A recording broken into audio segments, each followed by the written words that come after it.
All right, so we're going to go ahead and get started. So we are actually going to talk about one of my favorite products, the Collab Center. I'm working with some buyers right now where literally I showed houses till 9 o'clock last night, and we were three deep on two of the porches waiting to get into these houses. And so not a lot of inventory, at least where I am. I'm sure you guys are probably experiencing the same thing. By the time, so the house went active yesterday afternoon. We had been watching it. It was a coming soon in our area for a couple days.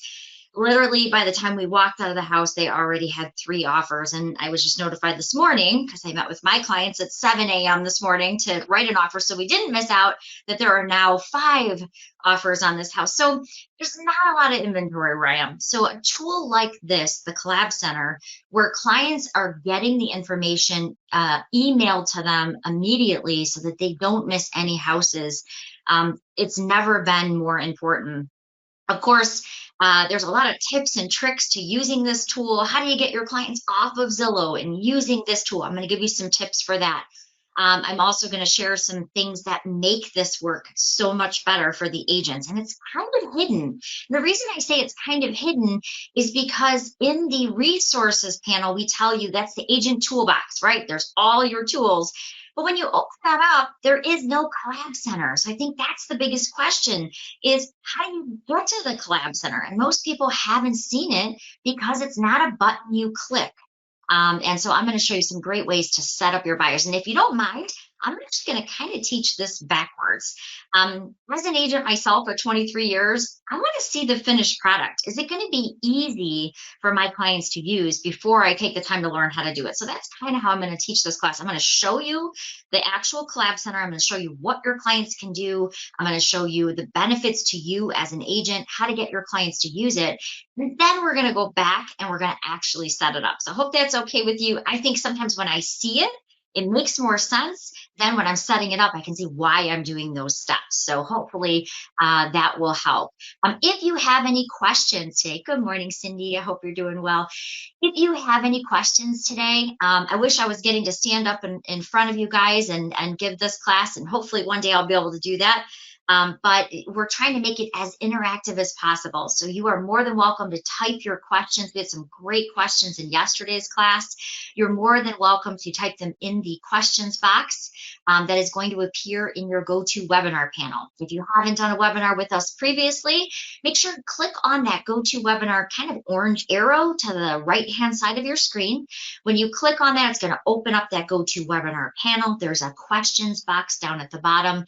And then afterward, I'm going to send you out a quick follow-up survey. If you could let me know, I set up kind of a dashboard so UPAR can kind of gather the thoughts. If there's common questions, they'll be able to see those. And we'd love to know what you thought of the class. If you thought we could do something better, or possibly if I didn't answer your question, or if you had a question maybe that you just thought of afterward, it's a great place to put that in that survey. It only takes about 30 seconds, so we appreciate your feedback on that. All right, enough of my fuzzy hair. I'm going to turn my screen off and I'm going to get to the good stuff while we're actually here.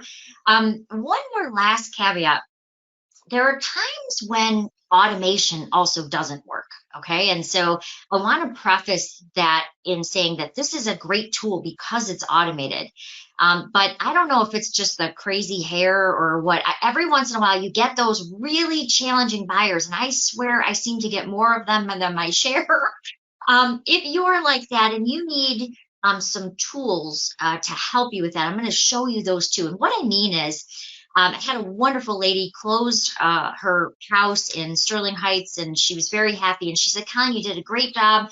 I'm going to send you my sister. And I thought, oh, great. You know, but I assumed she was going to be very similar to her. It's pleasant and easy to deal with. Well, no, she wasn't. But she literally, I set her up in the Collab Center, and she reached out to me about a day later, and she said, Colleen, if you send me one more yellow-sided home, I'm going to get another agent.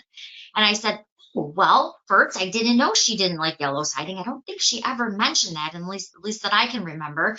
And the second thing is there's no button in the MLS that says, hey, remove all yellow sided options, right? So I'll show you ways that if you do get those challenging buyers, you can actually set them up with the agent preview tool, which basically sends it to you, the agent, first. You get to approve or disallow which ones you think your clients would like, and then it automatically goes over to them. There's also another tool that we're going to cover today, and I kind of want to give you some examples so it kind of makes sense when we start going through it. The agent recommended tour. Just had this happen recently to me. A good friend of mine is a manager for Real Estate One down the street. And I was working with a first time home buyer couple, and they must have said to me 10 times, Colleen, we're only going to live in St. Clair Shores. We like the parks, we like the amenities. Please don't show us anything outside of St. Clair Shores. And of course, there's no inventory. And of course, what they wanted in their St. Clair Shores home and what they could actually afford, right? Sometimes those haves and wants, they don't really meet up with their price tag. So we're looking and we're looking. And so my friend called and she said, hey, I'm listing a house. Let's meet for lunch. I'm listing it one street outside of St. Clair Shores. And I go, oh, what are you listing? She puts it on the market. I see the pictures. And sure enough, I knew it was the house for them because a lot of times we, the agents, we end up knowing more about them than they know. Originally, they're only looking at this style house, right? And then they're only looking at ranches, but they buy a split level or a colonial, right? Because you start going through this process, you, the agent, can start picking up that, the changes in maybe what they're looking at. But in this case, she listed this one house outside of the city they were looking. So it didn't come up automatically because it wasn't part of their search criteria. But sure enough, we walked through. I said, just look at it. I made it an agent recommended in the collab center. It popped up in front of them. Sure enough, when they saw the photos, I knew right away they were going to love it. We went, we showed it. And of course, that's what they wrote on and what we closed on, right? We wrote it right there in the kitchen. So a lot of times we love the automated process, but we, the agent, have to have that kind of that override button because sometimes we know better than even the clients know when it comes to what they're looking for. Or maybe they start off with A and there's no inventory and they end up with B. So that's kind of some of the workarounds I'm going to show you today too. All right, now turn off my fuzzy hair now and let's get into the good stuff. Let's talk about the Collab Center. And like I mentioned before, I think the most confusing thing about the Collab Center is just that there is no Collab Center button. And I think that's what kind of confuses people. So I'm going to just kind of give you the tour.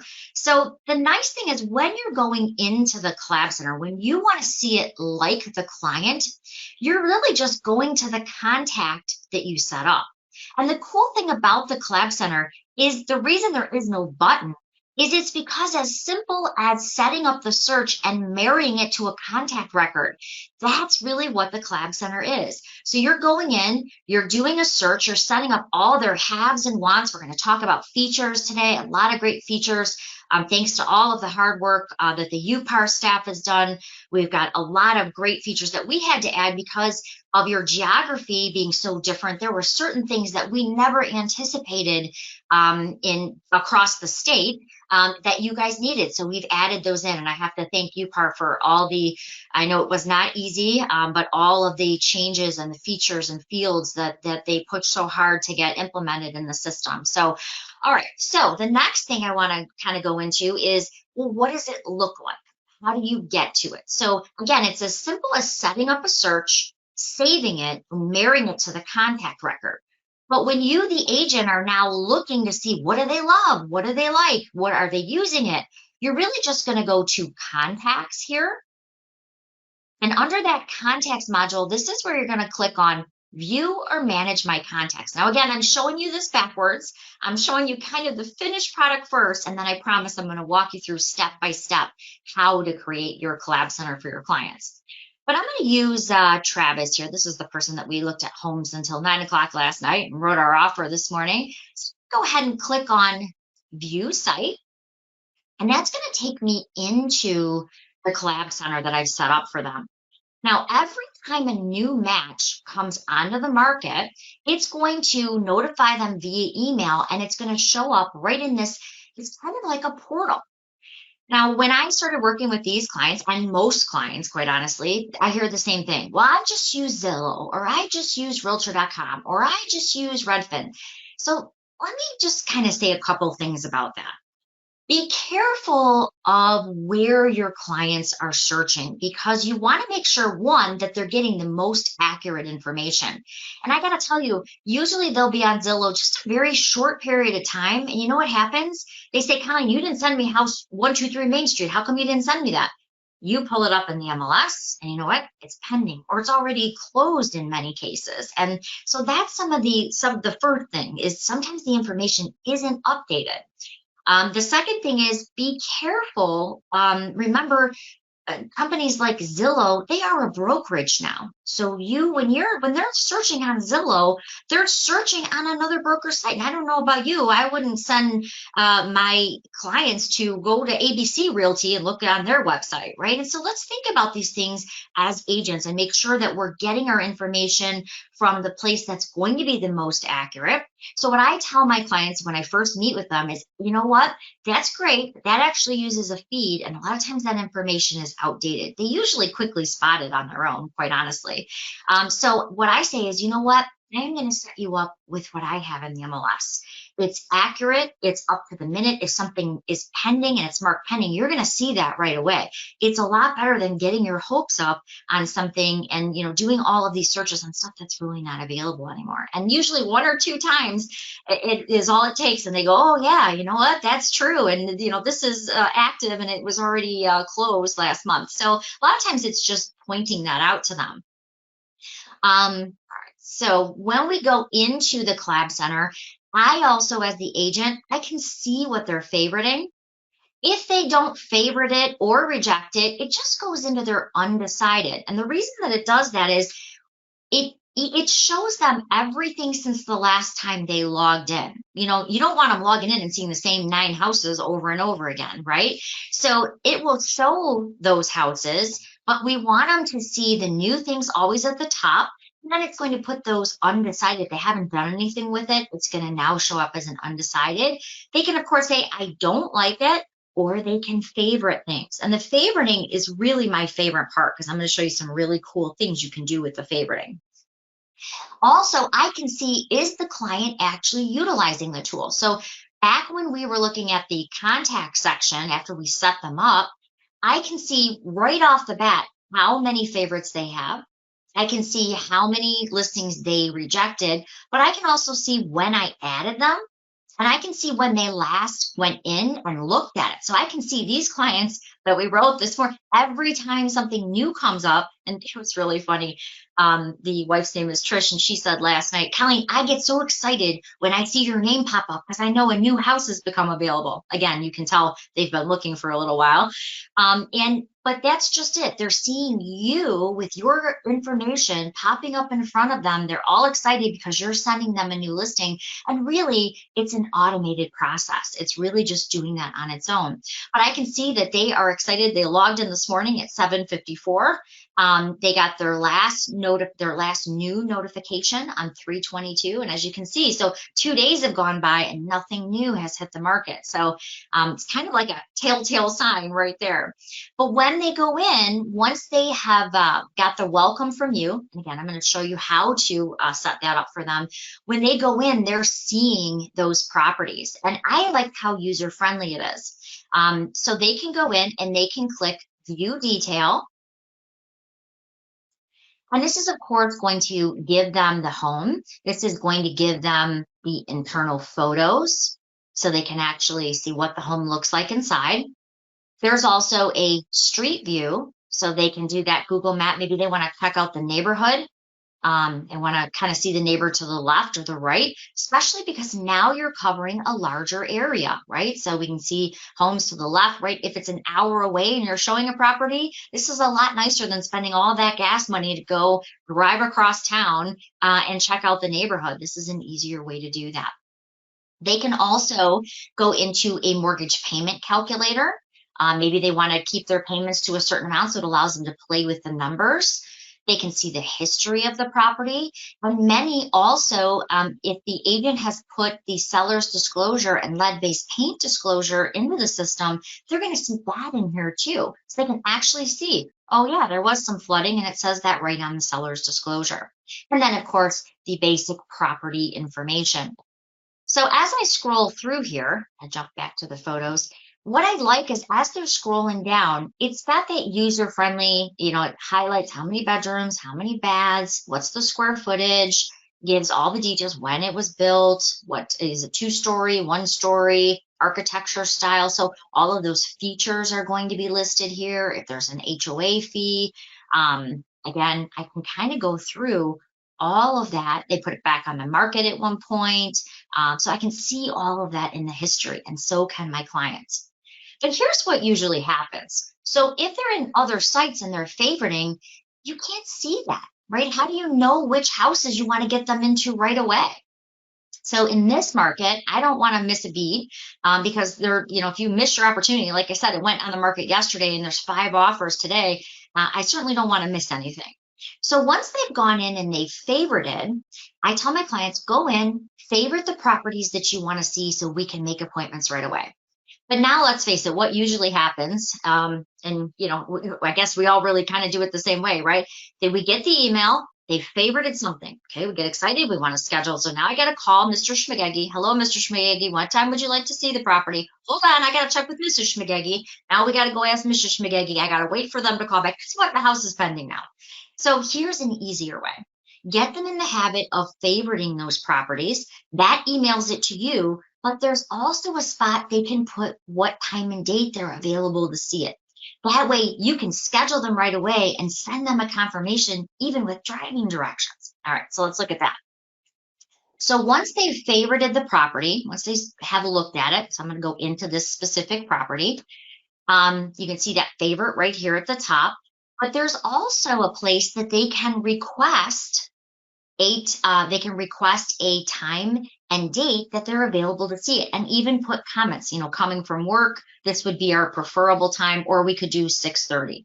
Let them know ahead that this box is here, because then when that email comes that they favorited something, you don't have to make those unnecessary calls. It's going to show them. You can just call them and say, hey, we're confirmed, or you can even send them the confirmation again along with those driving directions.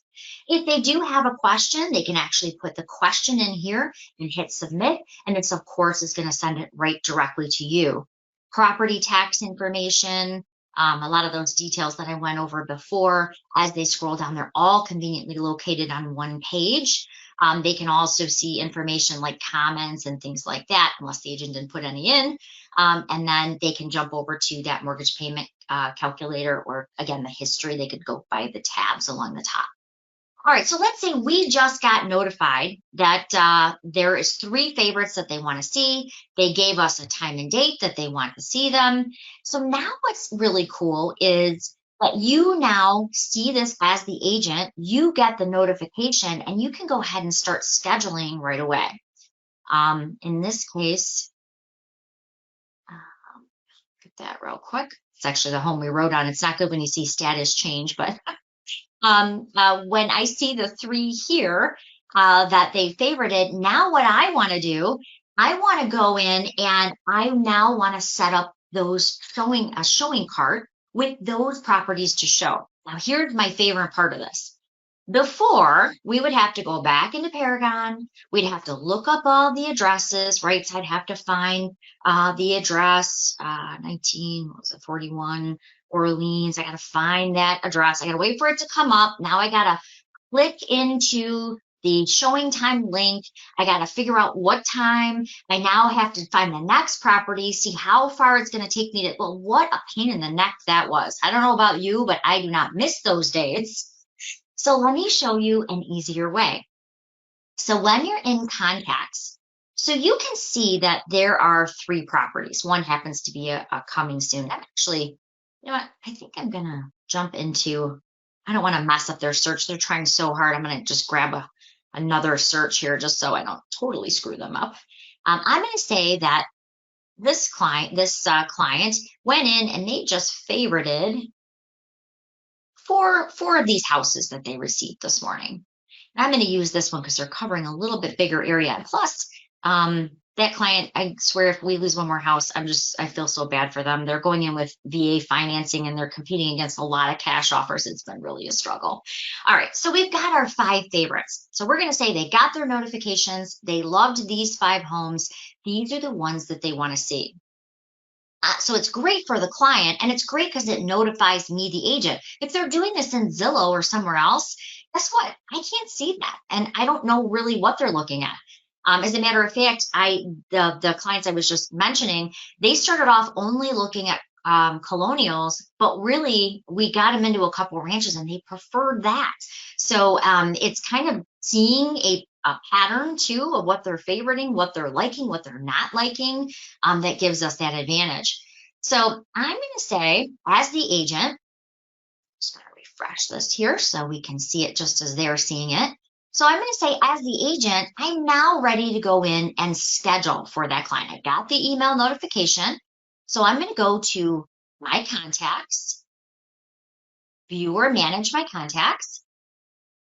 I now see that Zoe here favorited 5 houses, but instead of scheduling separately on all 5, I can actually click this number 5 that you're seeing right here and drop them into a showing time cart. Now, if you have not used a showing time cart before, oh my gosh, you're going to really like this. If you have, you might pick up 1 or 2 little things. So stay tuned. But basically, a showing time cart works like this. It takes all of those listings that they favorited. It allows me to select them all from here. I can go up to where it says actions right here, and I'm going to drop them into showing time. So I don't have to look those 5 properties up. I'm going to literally take them right from here, drop them into the showing time cart. Okay, so I'm going to create a new showing time cart. You could add to an existing showing time cart, by the way, too.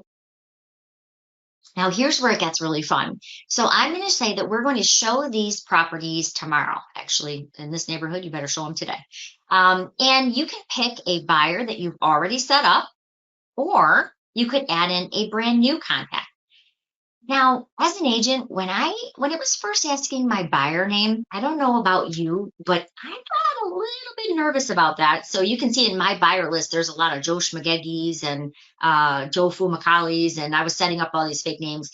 But I assure you, actually, you and your broker are the only ones who actually see those buyer names. I was kind of concerned, like, does the listing agent see those? Because what if they know that person? And I guess I'm kind of paranoid about that stuff. So, but I assure you, actually, you and your broker are the only ones who actually see those names. So why is it there? Well, actually, it's there because if your buyer, I had a couple who were having a baby, so we had to take a little break in between looking for homes. We were looking for homes. We had the baby. Then we resumed our search a couple weeks after that. Well, they had sent me a house that we had already seen. So it actually keeps track of what you've shown your buyers and does kind of something cool. It shows you every property, which can be used for a really helpful purpose. It also lets you know how many on average you're showing buyers. So it does some cool statistics for you, basically. The reason I said that there is a cool thing you could do with that, I have a friend. She's actually my best friend in the world. She's also in real estate. She's been doing it for 30 years, and she has the kindest soul in the whole wide world.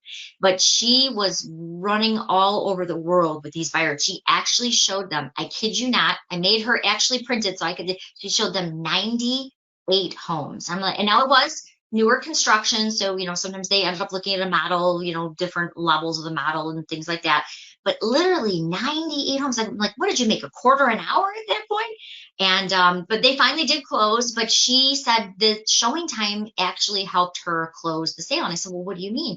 She said, when we got to about 70, I was losing my mind. And I go, okay. So she said, I printed off the 70 addresses. It's a 1-page report of what you've shown them. She said, I slid it in front of them and I said, look, we're probably going to have to condense some of your haves and wants because you can see your haves and wants aren't meeting up with our price range. And they were looking for a higher dollar home, but sliding how many they had seen in front of them, because they're not keeping track, right? You show 30 houses, they've lost count. They're all starting to run together in their mind. This is a way that she got them more realistic, that they had to bump up their price. And then shortly after, they did find a home in their price range. So the tool is designed to really help you readjust, especially if you're showing a lot, and it helps on average how many are you showing before you are getting that buyer to the closing table, which I thought was kind of cool too. All right. So a lot of examples, but hopefully it helps make sense when I give you the background of why it's there. So again, don't be afraid to put your buyer's name in there. But if you'd like to do Joe Schmagegi, you can always do that too. You can always add a new contact by clicking on new. You can put in their phone number, their last name. It also helps too when you're sending them turn-by-turn driving directions. So I'm just going to use our Joe Schmagegi here. I don't, if anybody recognizes the name Schmagegi, I'm a huge Floyd Wickman fan. He was a big real estate coach in the 80s and 90s, and he was so fun to listen to. He always had really funny stories, and that I always enjoyed. Anyway, so long story short, we got our Joe Schmagegi buyer here. But let's face it, if you look at the map, and I'm just going to scroll down so you can kind of see what I'm talking about. It's got us driving in all kind of crazy orders, and I'm sure gas is high up there like it is down here. I mean, this would cost you a small fortune if you were showing houses like this all the time, right? We're going from 1 to 3 to 2 to 5 because it's dropping them in the order from the MLS.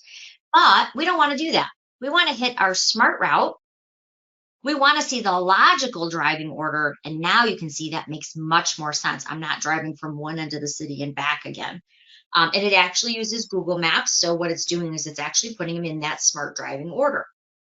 Now, a couple other things, and I didn't grab any, all I got was go and shows. I didn't get any appointments this time.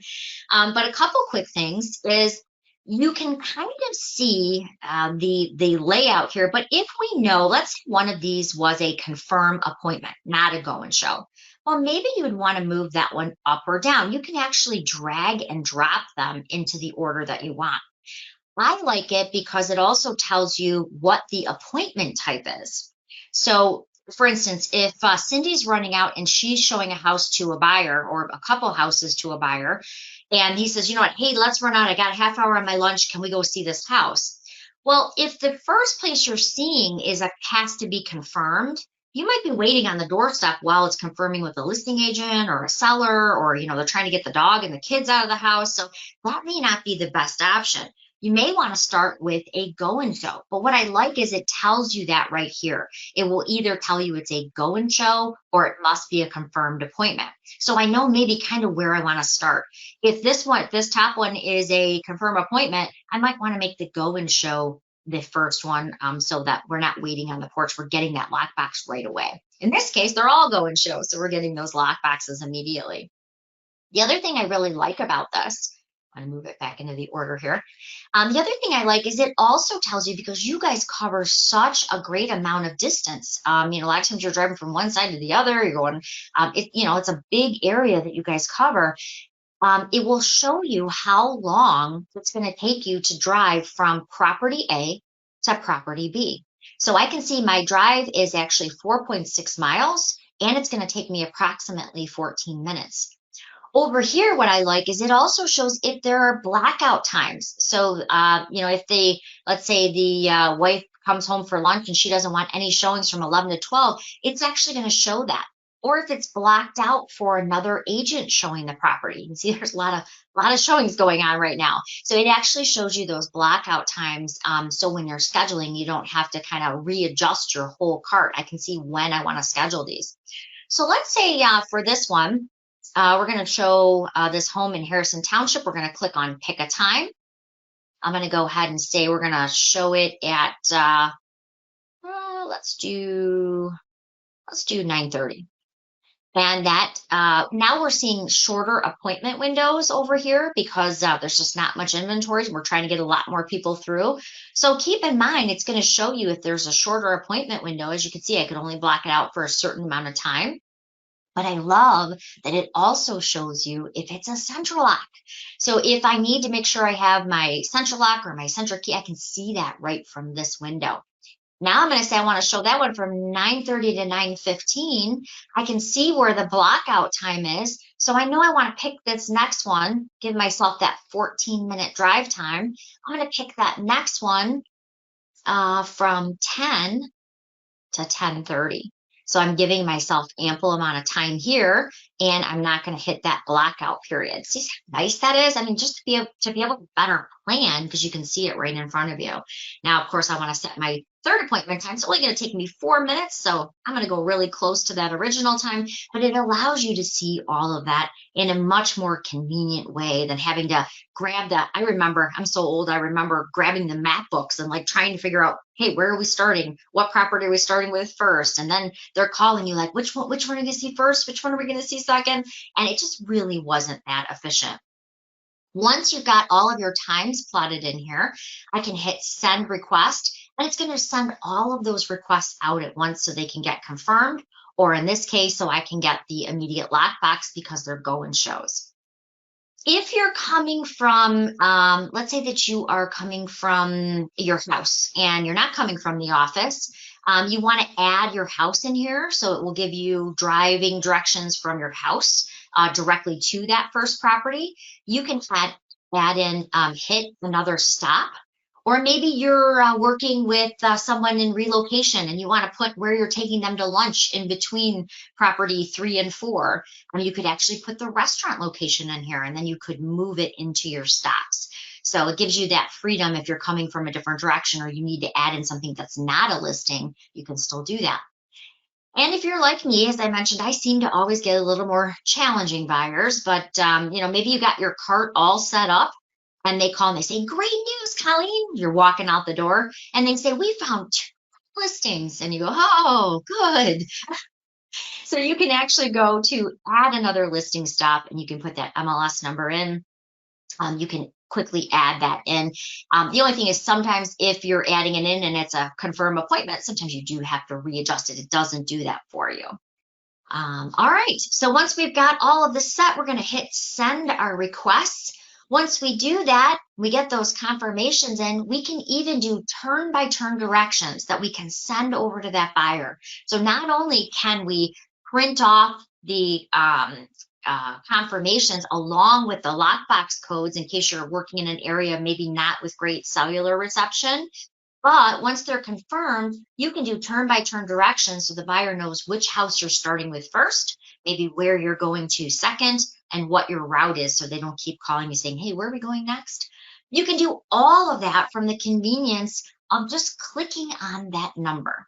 Okay, so if you have never used a ShowingTime cart before, definitely check it out. I love it. It saved me so much time. But again, I was kind of doing it the old way, trying to find it on the map, going to Google Maps or going to my map and trying to schedule them one at a time. It's so much more convenient when you can see everything laid out here all at once. All right, if you have any questions, don't forget to throw them in that GoToWebinar questions box. But hopefully you're picking up a couple quick tips that'll maybe save you a little bit of time. Remember, when you're starting that process, all you're doing is go back, just kind of a quick recap, because I know I'm going through a lot of information. All you're doing is you're clicking on their favorites. You're clicking on that number. You're clicking the top if you want to show them all. And you're looking for that magic easy button that the tech people have worked so hard to hide. And again, it's under actions. That easy button is located under actions and ShowingTime, and that's going to allow you to put them into that ShowingTime cart. So hopefully you found that helpful. That's another benefit of using the Collab Center. So just a benefit recap. One, they're seeing the actual Paragon MLS information. The Collab Center is the same MLS information, so it's always accurate. You're not getting it first up from some feed that's only fed every 48 hours, so you're missing good information. Also, many times agents will claim their listings in Zillow and it breaks that connection in the MLS. Therefore, you're seeing outdated information. So it's okay to claim in Zillow, but you don't want to claim it until it's closed. Because that way it doesn't break that connection. So there's lots of reasons sometimes that it's inaccurate, but this guarantees, if you get them using this, it guarantees they are using the updated information. They're not going to see stuff they can't actually see. Okay, so again, same process. Anytime you have, I'll use these 17 listings here. We won't say we're going to show 17, but we'll say we're going to show new listings for our office or even an office tour. Again, all you have to remember is select the listings you're looking for, go up to actions, ShowingTime, start that showing time cart, or again, you could actually add to a showing time cart. Click on next, add in that buyer name, and then voila. Now you can see we got appointment required. Maybe that's not the one we want to start off with. So you can drag and drop them into the order you want, or again, put them in that smart route. All right. All right. So hopefully that makes sense. Hopefully you picked up a couple little tips in using the showing time carts. I think once you use them a couple times, you'll find that you really love them. Remember, have that showing time app on your phone. I have it. I have a whole real estate folder on my phone, so I'm not like fumbling around trying to find apps. You can always add listings to your showing time cart, and I'll let you in on a little secret that I don't know is common knowledge to everyone yet. ShowingTime is revamping their app right now. It's going to be a top-down remodel, and it's going to have some new bells and whistles that I think you're going to like too. I actually got to take a look at some of the early on schematics of what's coming, and it's really cool. So stay tuned on that. Once that new app is released, I believe it's slated for December now. Then we'll be giving you a tour of that too. So new cool functions coming. All right. One other thing I wanted to point out is if you are sending listings to your client. So let's say you're not using the collab center. Kind of back it up a little bit. Let's say you've got your market monitor set up here, and you're in here, and you see that there's a few houses that just came on the market in your desired area or the criteria you set up, and you want to send these directly over to your buyer without setting up the collab center. But you want them to see it in a user-friendly collab center view. And what I mean is, let's face it, these sheets are great for us agents because we know what we're looking for, right? And by the way, you have a report that is just set up for UPAR. So, it's kind of like what you had before. And these are great for us as agents. This happens to be the one I use, but your report might look a little different. It's great for us as agents, but the consumer is going to be lost because they are now used to that user-friendly look. So if you are sharing listings and you want to send them to your buyer, I encourage you, don't send the MLS listing tickets anymore. I mean, there are reports that are set up for clients. Let me kind of back up. Let's say that you are sending the MLS ticket. You can click ones with client in the name. Like I did used to always use the MLS client view because it was one page and they could kind of see it easily. It had the room sizes on, has your branding at the bottom. It's great. But let's face it, they are used to places like Realtor.com and Zillow and other places where it's a lot easier to point out all the information. It's not so much on a page. So let's say that Cindy's working with this buyer. She finds these 4 houses. Okay, first of all, with my OCD, if I'm only picking 4, why do I still have to see all these others, right? You want to be the 4 I want to send. So another little quick tip, if you go up to the checked box, if you have OCD like me and this is overwhelming, I just want to see the 4 I'm actually working with, click on that checked box. That now shows just the 4 that I want to send my buyer. I don't need to see all the extra garbage I don't want, right? So now I want to go to the share button. This is where you can quickly text out listings to that buyer. So if you wanted to send them via text, you can do that. Or if you want to send them a link to see it like I just showed you in the collab center in that nice, easy format, even though you haven't set up their search, even though, you haven't done the whole, here's everything that they have and wants, this just happens to be a house that you pulled up that you want to send to them right away. Remember, you can always share via the collab link, which gives them that nice, easy look so that they can quickly find all the details like they're used to. So if you want to text a listing, again, you're going to click on text. You could pull a contact you already have set up, or you could add a completely new contact from scratch. You can just put in their cell phone number, first name and last name, and then you can send it via text. Again, if you want to use that collab center link, you're going to go to share, collab link. It's going to show you sending it in that format. You can copy that link and you can email it to them and they see it in that format. So even if you haven't set up the collab center, you can still send it out in an easy to read format. All right, so hopefully that makes sense. So you're probably thinking, okay, lady with the fuzzy hair, we get it. It's a good tool. How do we set it up? All right, so let's go there next. So I'm going to start off on the home screen. Obviously, the most important part is setting up the search so it meets their criteria. We have to have those agent tools that are going to allow it to really work for us. So what I mean is, if Cindy's client said to Cindy, I only want to see houses with a finished basement, well, it doesn't make sense that Cindy's sending them everything with basements, because if they're unfinished, they're going garbage, garbage, garbage, garbage, right? And at some point, if they're saying again and again, I only want to see this, and you're not sending them just that, well, now they might be a little frustrated, and that's never good. So here's the key: putting in all of their haves and wants, but also putting in things like the agent recommended. You can add spouses to the collab center, or partners. You can do different investors. You can add multiple people. And that way they can collaborate between themselves. They can say what they like, what they didn't like, and they can basically share a site. And so it's great for, husbands and wives, or life partners, that they can go in, they can actually see it laid out in a nice, easy format. And then they can communicate and actually favorite things, put little notes in there. It kind of helps. All right, so how do we set it up? So we're going to do a traditional search. As I mentioned, when you go to resources, there is no button that says Collab Center. And that's what I think confuses most people. There is a Collab Center preferences wizard under your preferences, and that's where you can actually go in and set up the Collab Center, add your picture, add links to maybe your social media sites. But really, there is no button under resources for the Collab Center, and I think that's where people get lost. Because the Collab Center is so easy, it's really just a search that we've married to the contact. So we're going to go over to search, and we're really just addressing what type of property they're looking for.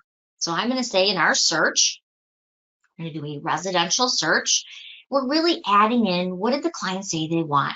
So under type, if I don't know what goes here, I'm simply going to click on the magnifying glass. And I can see, oh, okay, they're looking for a single family home, adding that in. Now, my fields may look a little different than yours, because remember, you can customize what fields you want, and you can even customize where they're located on your search. If there's something important, you don't want to scroll all the way down to the bottom. And by the way, there's even a secondary criteria down at the bottom. So most people don't even know that. If you click that drop down, you get a whole bunch of other things.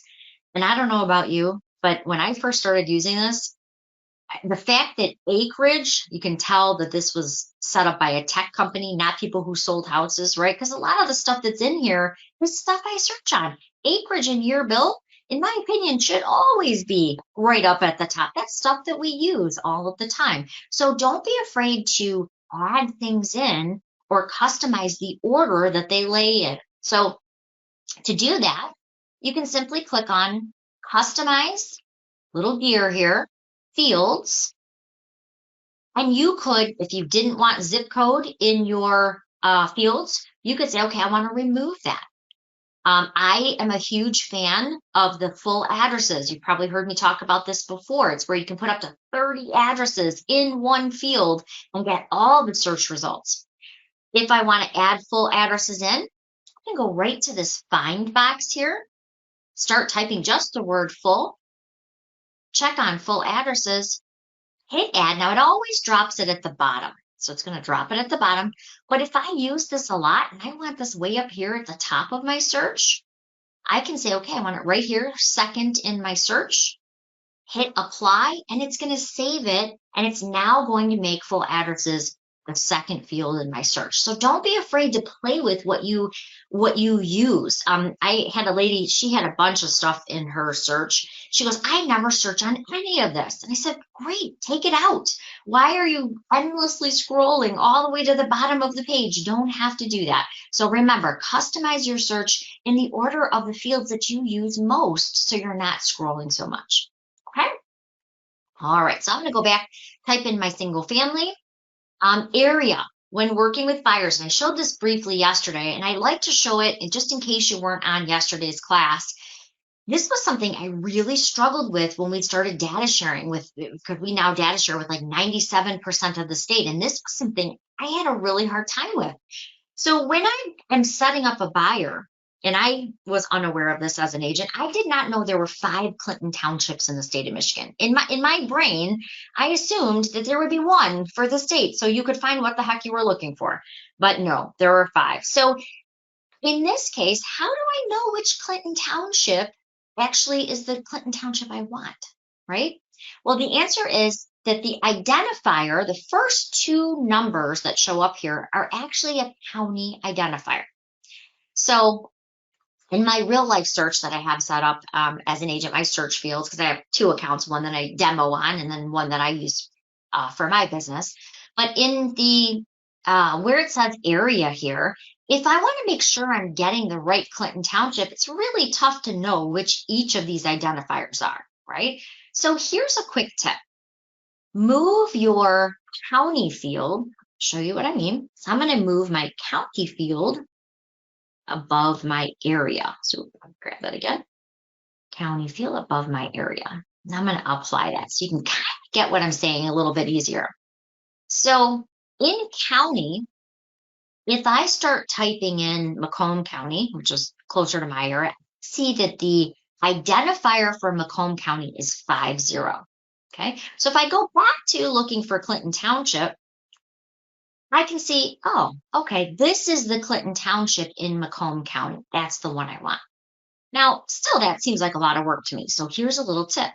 If you put in county or counties, say I'm looking in Macomb and I'm also looking in Wayne, when I pick those 2, it's going to only show me the Clinton Township that's going to appear in those counties. So I don't see 5 anymore. I just see Clinton Township, and I can see that that's the one in Macomb. And I can see that because it's 50 and 50. So you may, a little tip and trick, those 2 fields together. It really makes a whole lot more sense when you can see it right in front of you.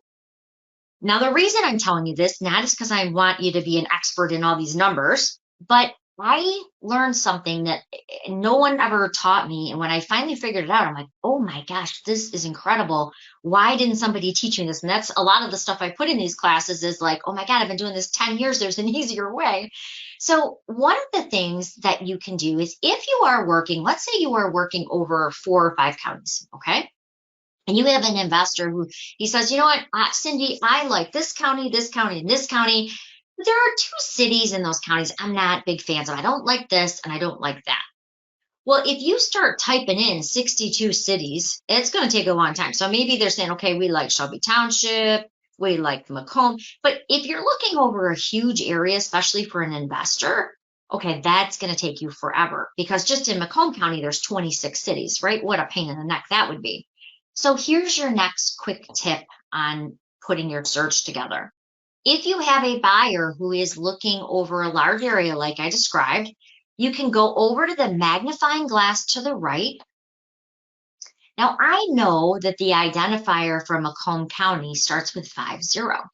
So what I'm going to do is I'm going to say, I'm going to look for all the cities that start with 50. So not contains, I'm going to change this to begins with. Now, what just happened there is it's showing me 26 cities. So there are 26 cities in Macomb County. So I'm going to adjust this to 50 so I can see them all in one easy view. So I'm going to say my investor wants all of those cities in Macomb County, but he doesn't like East Point, he doesn't like Centerline, and he doesn't like Fraser. Everything else he wants to see. I can now hit save, and you see what just happened? Bam, it's putting all of those in so that I don't have to do that. So again, if you're using, a county by year, you're going to do this exact same thing. You're going to go over to the magnifying glass. You're going to change it to from contains to begins with. You're going to put in your county identifier, hit enter, and it's only going to show you that. All right, so hopefully that makes a little bit more sense. Let's see. And if, by the way, if you made a mistake, you want to clear it out, everything you've added into your search appears right over here in your criteria box. So I'm going to say I want to pull all those cities out. And we're going to do Marquette. So Marquette, again, we can see starts with 52. Okay, so I'm going to go over to my magnifying glass under area. I'm going to say begins with 52.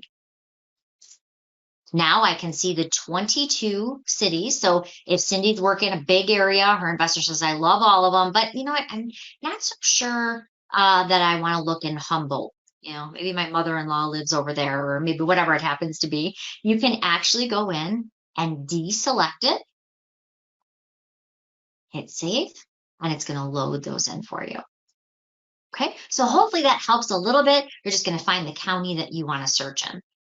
Another quick tip is I'm going to just change this to for sale. Structure style. Is your buyer simply looking for ranch style homes? A lot of clients say, I don't want to deal with the stairs. Maybe I want to just pick ranch style homes. So I'm putting in my criteria. How many bedrooms? Okay, they're looking for a minimum of 3 bedrooms. How many bathrooms? Does it have to have a basement? Yes or no? Would they like waterfront? Yes or no? So, that obviously you're filling in that information. And I'm going to say, yes, they do want a garage, but here's where it gets a little bit more challenging. Yeah, they want a garage, but they want an attached 2-car garage, a minimum of 2-car garage. Okay. So how do you start adding that extra element of detail? Again, if I go down to number of garage, I could say, okay, they want a minimum of a 2-car garage. I can put in their square footage. Maybe they want a minimum of 1,000 square feet.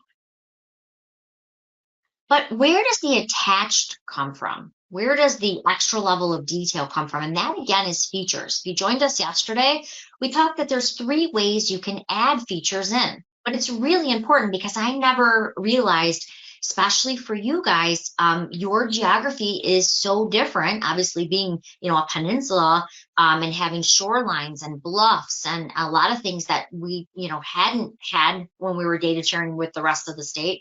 So with that being said, there are features that are really important to you, like Great Lakes, interior lake. That was something we had to add, and so it took us a while to get that. And thank you to the UPAR staff for working so hard and to get it right. And but under features work like this: must have, must not have, or must have at least one of these items to show up in the automated search we're setting up. So let's say you have a client again who is looking for an attached garage, only wants to see houses with an attached garage. Must have this. In order for it to show up in his collab center, it's got to have that.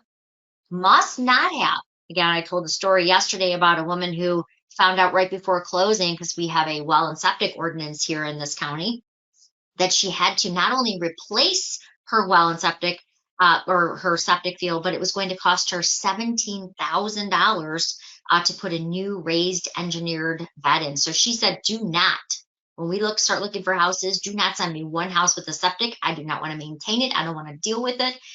So again, we can put that in here. And then must have one or more. Maybe you have a client who says, you know what, up on the property, I either need a pole barn or an oversized lot to build a pole barn. It has to have one of those features in order to show up for him. But of course, there are many feature categories, and how do you know what it's called and what item you're looking for? Here's the kind of an easier way to do that. You click on the magnifying glass to the right. It's going to give you the categories, and many of these categories we added just for you being a UPAR member. Basement type, that's pretty self-explanatory. So if it must have a finished basement, I'm going to select that. Now only things with a finished basement are going to come up in my buyer's collab center. If I scroll down here, let's talk about some of the others. Maybe another one is maybe you are looking for water features. Let's talk about that one. Why am I not seeing water features? There's financial terms, there's architect. Here it is. Didn't scroll down enough. Under water features, let's open up that one because that was a big one for you guys. And again, we didn't realize how different that geography was going to be when setting this up. So searching on the Great Lake must be on the Great Lake in order for it to show up in your buyer's collab center, or could be on either one. He either has to have Great Lake or an interior lake. And there's many other options that you probably didn't see previously. Like for instance, I had never heard commons to waterfront, never in 23 years. And what that is we had to add that for Claire Gladwin because they have a lot in this Sugar Springs area where it looks like the home and the lawn goes right down to the water. Unfortunately, it doesn't, there's no divider or anything that says this area that you thought was your front lawn is actually commons to waterfront, meaning that it's common. Anyone can come and picnic in your front lawn. And that was something they needed to disclose. So everybody does things a little bit differently across the state. And that is the challenge, really, when you get into data sharing. But then I have a client right now, here's another good example, who says, Colleen, I would love to be on lakefront, but I probably can't afford that. So I would be fine. I have a boat. I would be fine with canal frontage or on Harson's Island. Lake frontage would be awesome. But if I have river access to get my boat down to Lake St. Clair, that will work. Again, if I'm on the river, that's great. And if it has a steel seawall, that's great. I can just actually park my boat there. There's things like no wake lakes, no gas motor lakes, sandy bottom beaches, waterfronts, commons to waterfront. So there's a lot in there. So again, if you have a client who's very particular about his needs, this is where you're putting in that extra level of detail. So he's only getting what he's actually looking for. Okay. But now where is your client looking? I mean, this is all well and good, but let's face it, the $1 million question is location, location, location, right? So I'm going to say again, he's looking for a single family home for sale. I'm going to say he's looking anywhere from 500,000 to 700,000 goals. I know it's kind of a big range, but when I do it with the 50,000 to 100,000, trust me, the results are not as exciting to look at. So bear with me. All right. So now we've got the buyer criteria, and he's looking for a ranch style home, looking for, at least 3 bedrooms on a basement with an attached 2-car garage, 1,000 square feet. We're putting in all that detail. But what we haven't done is put in any location yet. Buyers today are used to being able to search with their fingertips and really point out exactly where they can, maybe they've got 5 different cities they're looking in, but maybe they're only looking at certain subdivisions within those cities that they want to live in, one of the more prestigious subdivisions or prestigious areas. So I'm going to click into the map search here. And this is where you can give it that extra level of detail. When your map search opens, of course, it opens to your office location because that's what UPAR knows about you, right? You can go into your preferences and set up your home or another location. Well, really what I want to do here is I want to start highlighting the area where that buyer is looking. Now, I don't know about you. I don't know if it's just because I have no luck or my fingers are larger. I don't know. But every time I start moving the map with my fingers, all of a sudden I start looking at all the continents like I'm in Asia or Africa and I'm trying to backspace and get out. So here's kind of a quick tip. You can actually put in a city name up here. If they want to live close to work, let's say they give you their work address. I'm just going to use this one because it's kind of a good old standby. We used it yesterday. They can actually enhance the search that you do. But if you want to follow what they're looking for, if they want to stay within 3 miles of their work address, you can get their work address, hit the magnifying glass. You don't have to move your map all over. So let's say they've said, Cindy, I want to live within 3 miles of my mother-in-law who helps us take care of the kids, or 10 miles, or whatever it happens to be. You can go to that search radius and you can find homes within 3 miles of that address. As I can see, there's a couple starting to pop onto my map.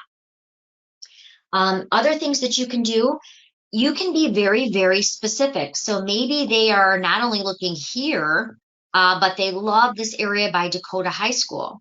You can go over to the drawing tools. I can say, okay, I am going to use the polygon tool. And I'm going to outline the exact area. And by the way, maybe their mother-in-law lives over here and they want to stay on this side of North Avenue so they're not too close. They can actually go in and do the same thing that you can do as an agent. They can highlight different areas that they're interested in. So you're basically setting up the search as the agent. However, you can turn on or off the ability for them to edit your search. If they edit your search, let's say they start looking around and they say, you know what, Colleen's right. We're not going to get anything in this price. We got to bump our price up a little bit.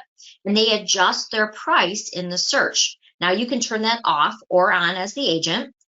But if they do that, it sends you a notification as the agent and it says that they've increased their price. So you get notifications when they modify your search, because obviously if they're looking at a larger price, you might want to call and ask that question. Should I adjust your search so I'm looking in that price range as well?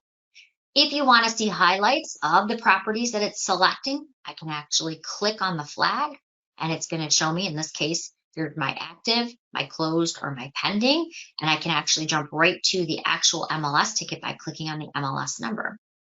If you kind of want to have that bird's eye view of a neighborhood, want to check it out, see if it's kind of what they described as wanting, you can also use this little yellow Google man. I kind of showed him yesterday, but if you set that Google man in front of a location, you can literally walk down the street, see the home to the left, see the home to the right, and your clients can do this in the collab center too. So you can kind of get an idea of what that subdivision looks like without driving over there. You can also add, if your client, let's say, does not want to pay flood insurance. Here's a good one that we recently added. So let's say that Cindy's client says, you know what, Cindy, flood insurance is like $1,000 a year. And keep in mind, sometimes it's not just along the lakefront. This happens to be Clinton River. It's a teeny tiny river, but it floods a lot. And so it requires flood insurance. So you can actually go to these little layers. They kind of look like 3 pieces of paper stacked up on top of each other. Click on those layers and you can say, okay, I want to see the floodplain. Is this in a floodplain? And if so, show me, is it 50-year flooding, 100-year flooding? Show me the outline. So now this, you do have to kind of zoom in and zoom out. I did find that kind of tricky, is because if you're too far out, show you what I mean? You a lot of times won't see it originally. But if you zoom in a little bit, you can see more of the layering, and you can even see where it falls. Is it in the FEMA maps? It does use FEMA maps, just so you know. And I tell my buyers, this is not a survey. This is not an elevation cert. This is just a visual indicator of where you need to ask the question, am I going to need flood insurance? Same thing with lot sizes. Let's say Cindy's client called her and said, you know what, Cindy, I am looking for a little bit bigger lot. I don't want to see houses right on top of each other. And of course, when you're looking at this, how do you know? So you can actually apply parcel lines. And I can say, okay, here's the lot sizes. I'm going to kind of zoom in a little bit. Is this a larger lot? You can see it even if it's not listed, by the way. So if it's not listed, it still knows the municipality or area. So I can see the frontage is 151.9. I can see the lot lines, the perimeter, and the area. And I also get that Google view right over here. So kind of helps you when you're looking for more particulars with buyers. One last thing that I wanted to show you guys, because I get a lot of calls on this, and I thought, you know what, I try to do this class on all the things I didn't know. If you have clients who want to, you're trying to map it out, and they want to live in a particular city, or and maybe my client happened to be a firefighter, and he had to live within the city limits in order to work and be a firefighter, because they obviously had to call him. He had to get there quickly. So he had to live or reside within the city limits. So when I was trying to draw his map, we really couldn't go outside the parameter. But how do you know where's the limit to Troy? Kind of bleeds into Bloomfield Hills and Sterling Heights. How do you know where's the start and stop lines if you come into a scenario like that? So here's a little tip. Go back to those layers that I showed you, and you're going to apply the municipality. Okay, so it's going to color it for you, but I also recommend, if you're going to apply the municipality, put that labeling on, because that's going to show you the city, and it will show you when you're drawing where you need to keep your map inside of. So if you have a scenario like that where you've got to stay in those lines, this is a great way to go ahead and draw it out. All right, so hopefully hopefully that's showing a couple things that maybe I know as an agent I didn't know were here, because usually we're running into the MLS, doing a quick search, writing an offer. We don't have time to click on all the little details, right? And so this is a great way to take some time and kind of play with those things that we didn't know were there. One last thing too, you can have up to 10 shapes on a map. So I'm going to kind of remove this because it's a little bit kind of it's a little bit a lot on a page, and I don't want to confuse anybody. So I'm going to take all of that off here, and I'm going to close this out. So I'm going to say again, our buyer is looking in a couple different areas. Again, we can do up to 10 shapes on a map. Probably would zoom in a little bit, but you can actually be very specific. When I mentioned yesterday, it's not a great idea to always search by subdivision, because a lot of times, if the agent doesn't bother to put something in that's not required, you might miss particular listings. And certainly we don't want to do that in this market. So if I know he's also looking in this Lombardo Park subdivision, I can go to the polygon tool. I can say, okay, I know he's looking in here. He really likes this particular area. And by the way, I'm just clicking everywhere I want to start and stop my lines. But let's say Cindy's buyer really likes that area, but this particular, zoom in a little bit, there's a particular area right here that's close to the railroad tracks. Maybe he's not too fond of that particular area. So don't be afraid to draw a shape on a shape. So I'm going to say, okay, I'm going to click this draw tool. I'm going to click on the polygon, and I'm going to say, my buyer doesn't like this one area. Maybe again, it's close to his mother-in-law, or it's maybe too much of a commute for him, whatever. So I can actually draw a shape on a shape. You're probably thinking, lady with the fuzzy hair, you just made more area. Nope, you can actually go to one more step and remove that. So I'm going to go to edit, and I'm going to say he does not want to see anything in that. I don't want him to go to his collab center if it falls within that area. Okay. You can include or exclude things very easily. Maybe you're searching in an area and nothing came up, and you're like, oh, geez, I don't want to make it, 3-mile radius or a 4-mile. I just want to be as close as I can.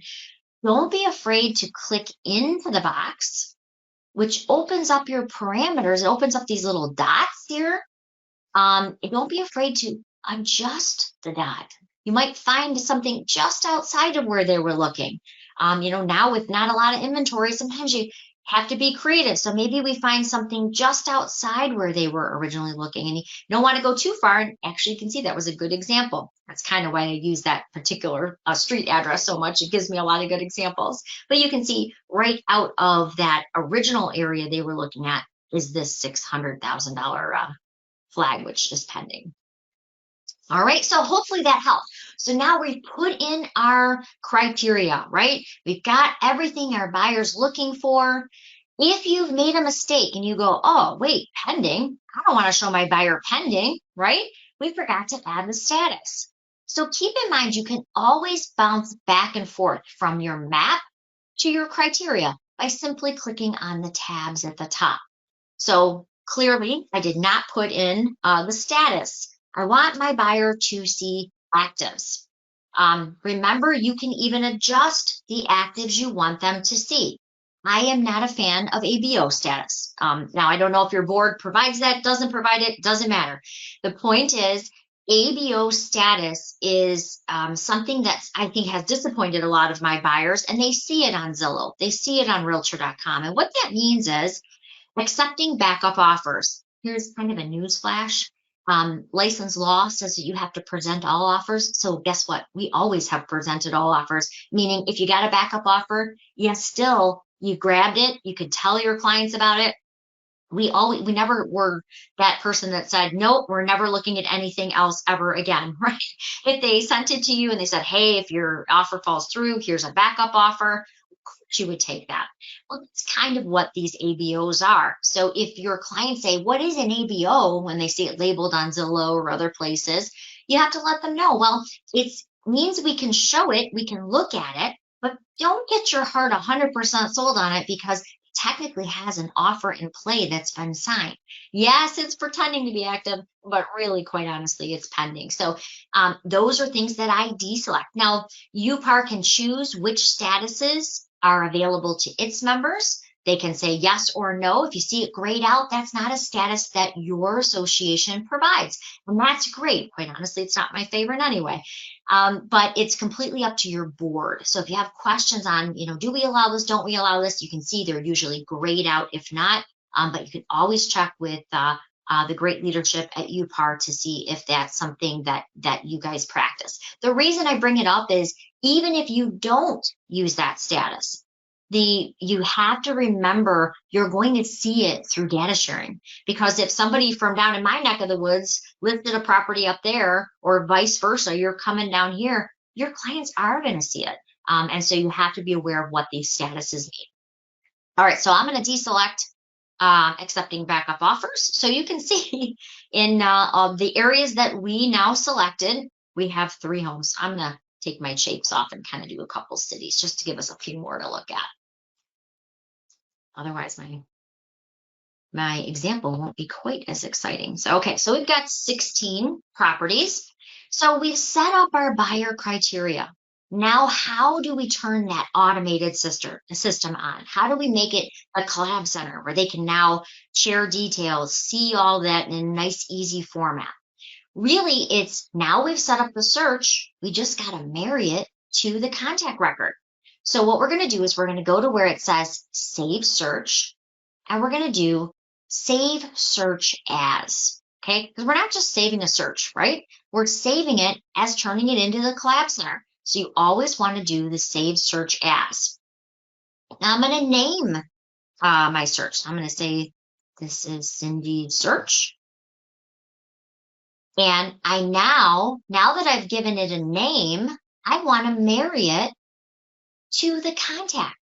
So if I have the contact in Paragon, that's great. I could use that. But really, in most cases at this step, I'm simply adding them brand new. So I want to say that this is for Cindy. And I'm going to put in Cindy's email address and telephone number so that I can text things out later if I want to. And obviously, it needs an email to get her set up. So I'm going to say that this is Cindy at greenfeedroller.com. Okay, so I'm putting in Cindy's. This is not her real email address, but obviously you get the gist. I'm actually putting in her email address and her name. I'm going to hit save. Now, what I've just done is I have married the two together. I made a search for her. I want her to be the contact that gets the notifications. The last step is simply save it together and notify her. So basically turn it on, send them the welcome so they know what this is. I can see there are 16 matches that are automatically going to go out. If I click on this drop down, I want to make sure and it automatically defaults to the Collab Center because that's the view I want them to get. But let's say that Cindy's client is looking in a big area and there's a lot of things every minute coming on the market and it's distracting. And there's ways to actually deal with those extra notifications. So let me show you what I mean. So let's say Cindy's working with an investor. He's looking over a big area and he says, you know what, Cindy, I'm getting a lot of these notifications during the day in my email. Could you just maybe send them once a week? I wish we could be so lucky down here in this market that we have that problem where there's too many. But if you click on the options, you can actually set it up so it goes to your recipient at a certain time. So let's say you want it to go to them every Monday morning at 9 a.m. So I want it to go weekly on Monday at 9 a.m. Now, where I am, we wouldn't really do that for the client side, but you know what? You also might want to be CC'd on all of the homes that go out. You might want to say, I want to get this twice a week, on Mondays and Fridays, and you could actually set it up that way. So you can actually set how often you see all of that information. Of course, you can set up a spouse that also get those notifications too, and you can decide if you want to be CC'd on all those. So you can say BCC me, so you automatically get them. All right. hopefully that was a good example of kind of why you would use that. The last step to get them the welcome is to simply hit send welcome. Now there is if you hit preview, it'll actually show you what's typed in here. It's kind of blind here, but you can set up your own custom welcome, which I did. I actually have in my welcome, here's the tool that we discussed. This is the actual MLS. I set you up in the MLS like an agent would search. So you see up to the minute listings. That's kind of what mine says, but I'm going to show you where you can set up your own in just a minute. All right, so the last thing to do is hit send. And now that welcome to the Collab Center with a nice little screen diagram, you've probably seen them when you get a new app, kind of has an overlay and it shows them how to use the Collab Center, how to favorite things. Along the side, once you've added them to the Collab Center, now you see contact information and all of these little tabs to the left. If your client has purchased and they don't want the notifications anymore, don't delete the client. Simply inactivate the notifications because you want to keep that client in Paragon. You want to run labels off from Paragon so you can send them their Christmas card, or you can send them their tax information, or maybe you do the calendar mail outs. Make sure that you don't delete the client. Just turn it off here. Remember my example of the lady who didn't like the yellow siding? This is where you turn on that agent preview. Then goes to you first. Once you allow it, so we'll make this an agent preview. Once you allow it, then it's going to go on to that buyer. If you want to add in others, secondary spouses, or maybe you want to add in a life partner, or you want to add in another investor, you're just going to put in their name and their email. Now they can go into the site as well. You can put in contact information, addresses. Here's another little thing. You can make custom groups and create kind of some limited CRM function too. For instance, my son goes to a little Catholic school over here, and a lot of times I will do the water bottles and, I sponsor the shirts and things like that. And I like to keep track of, am I getting any leads in from the money that I'm putting out there? So you can actually create custom groups that you can say, okay, this came in from this referral group, or maybe you want to keep track of your buyers versus your sellers. You can send them different advertising. You can actually do that right under your custom groups. All right, if you want to add more searches, so I'm going to save this, but let's say that you want to add another search. Maybe they're also looking in a different area. You can add on more searches. Okay, back out of here.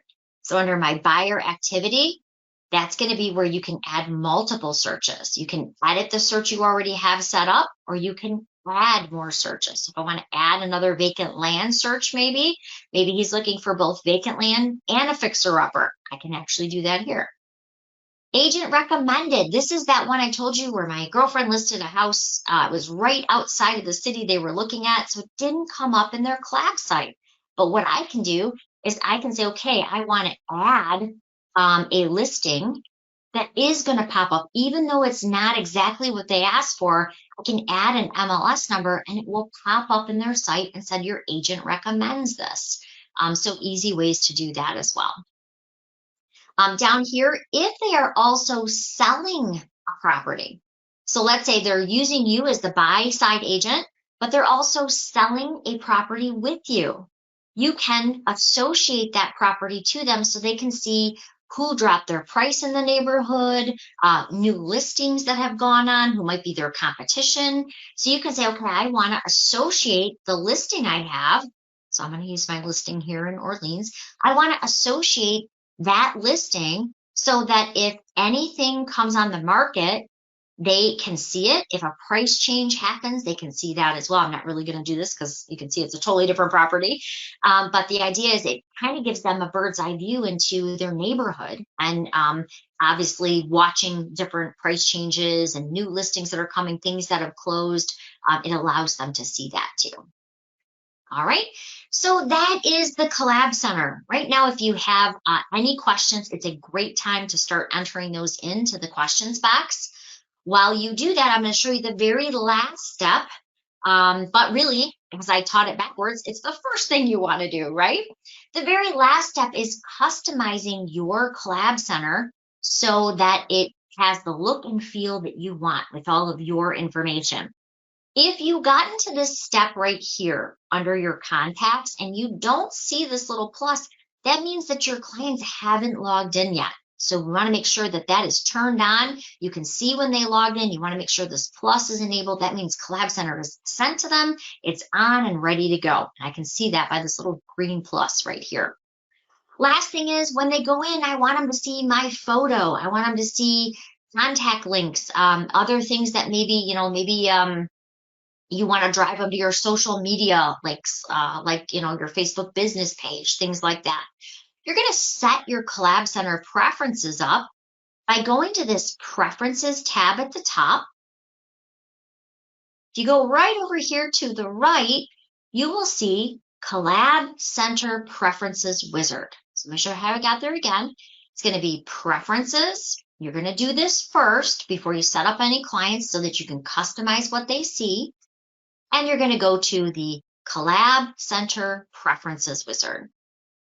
I'm going to hit Start, and it literally walks you through a wizard to make sure that all of your information is correct. Do you want a cell phone number displayed? Do you have social media network links that you want to be displayed that they can access? What's your photo? This happens to be my little son that I tried for 10 years. So I said, he's going to be on all of my marketing. He was like my life. So, but you can go step by step, and it's going to walk you through setting up. What do you want that About Me page to say? What do you want the welcome page to say? You can copy and paste exactly what you want. Additional places when they first get the welcome that they can click on links and find out more about you. All you have to do is click add and type in the link where you want it to be, where you want it to direct them. So pretty easy, but you do want to make sure that this is set up before you're inviting clients into the Collab Center.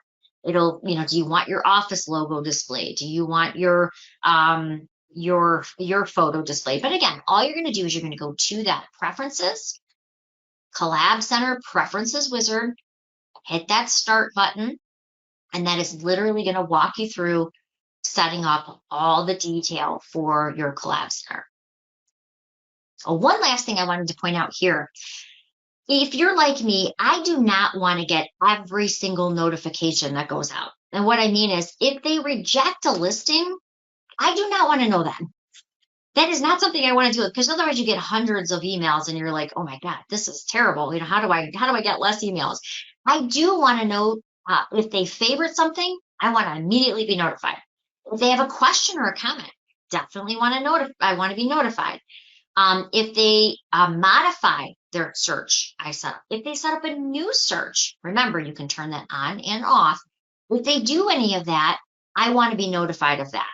However, I do not want to get every single, if they add another photo to a listing and it sends it out again to them, I don't want to know that. I want to know what they really like. So you can actually customize what they like. One other thing here on step 7, a lot of people will say, well, I really only want them to see the actives. And yes, that's the key, and it's designed to do that. But I also want them to be able to see solds and pendings, and there's a reason.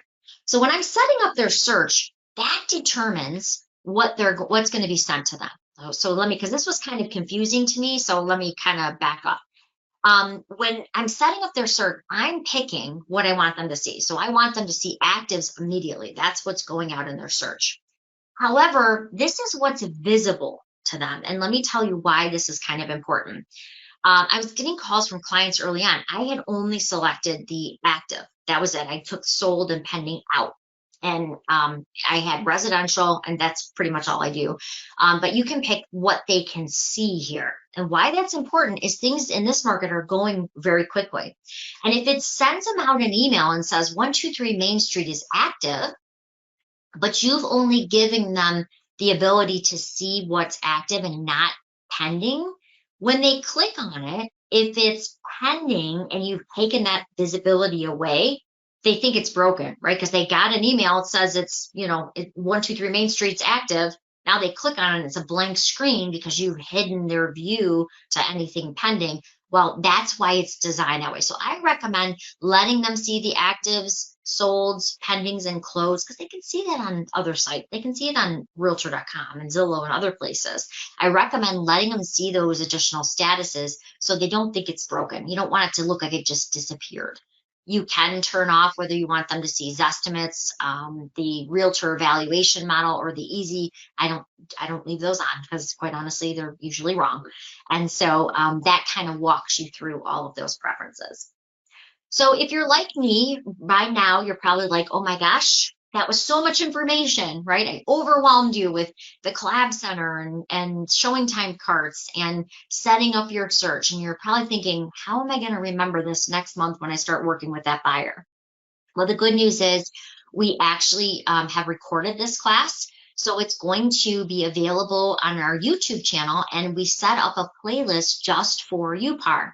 So let me show you how to get there. So what you're going to do is you are going to go to the resources. Remember, that's your agent toolbox. Close my panel here so I can see it a little better. All right, I'm going to go to resources. Under the education section, you'll find recorded webinars. If you click on the recorded webinars, it's going to take you to the My Real Source YouTube channel. But what you want to do is you want to click on playlists. Once you click on playlists, we set it up so that the Upper Peninsula Association of Realtors has all of the classes here. It's going to show you classes. So if you missed a class, you can actually go back and find that product. And what I'm trying to do for all of yours is put the date in it so that you can actually see. I didn't get a chance to edit yesterday's class, but I'm going to get that done this afternoon along with this one. And then you can actually fast forward to the area. Maybe if you had to step away and hopefully go bottom line an offer or something exciting, you can actually go back and fast forward to that exact part. All right.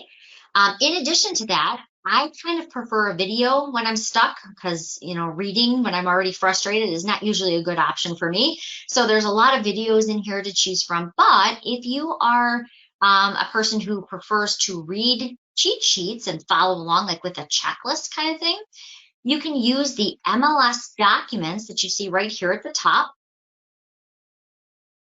When you click on that, it opens up basically an education folder that has our handouts and cheat sheets. You won't see all this other stuff. I teach for different associations. I got a little more. You will see the MLS folder and the education folder. And it will say right underneath it, handouts and cheat sheets. So if you have a question, and let's say you are looking for just the ones for Collab Center, because I think there's 90 of them in here now, you can type in just the word collab, hit your enter key, and it's going to show you all the handouts for the Collab Center. So maybe you want to know how to set your buyer up in the Collab Center. You can click on that particular one. It's going to open up that PDF, as you can see there, and it will actually walk you through step by step on setting your buyer up. We actually rewrote these from the tech companies because, quite honestly, they sounded very confusing and they didn't really talk like agents. So we each took a big handful of these and we kind of dissected them. We sort of broke it down, made it easier. And as you can see right here, we've kind of given you a step. A is here, B is here. That's what you got to do. And so we'll walk you through. All right. Well, I hope I didn't bore you. I don't see any questions coming in. So hopefully you picked up a couple quick tips. Let me check the questions one more time, just in case. All right, I don't see any questions. So with that, I wish you happy selling. Go set up some buyers and list, please, so we have more inventory. And I hope you have a great day. Thanks, everybody.